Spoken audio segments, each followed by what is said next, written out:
अस्सलामुअलैकुम। कराची में डाकुओं की दीदा दलेरी, दिन दहाड़े 2 शहरियों को लूट लिया। पुलिस बेबसी की तस्वीर बन गई।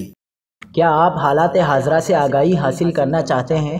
खबर के पीछे छुपे असल हकाइक जानना चाहते हैं? तो अभी सब्सक्राइब कीजिए दिलमिल पाकिस्तान को और साथ ही घंटी के निशान पर क्लिक कर दें। आपको बताते चलें कि कराची के बासियों से असले के जोर पर लूट मार रोज का मामूल बन चुकी है। कराची के इलाके नॉर्थ नाजमाबाद, लोकटी और मॉडल कॉलोनी में घर की दहलीज पर 2 शहरियों को दिन दहाड़े लूट लिया गया। इसके अलावा नॉर्थ नाजमाबाद लोकजे में शहरी ने वारदात के बाद फरार होने वाले डाकुओं को पकड़ने की कोशिश की। एक और वाकये में एक कार सवार शहरी ने गाड़ी से मोटरसाइकिल को टक्कर मारी, जिससे डाकू सड़क पर गिर पड़े, लेकिन फिर फौरन ही उठकर फरार होने में कामयाब हो गए। इलावा इजी पेपरी के करीब डंपर की जद में आकर एक शख्स जाबहक और दूसरा जख्मी हो गया।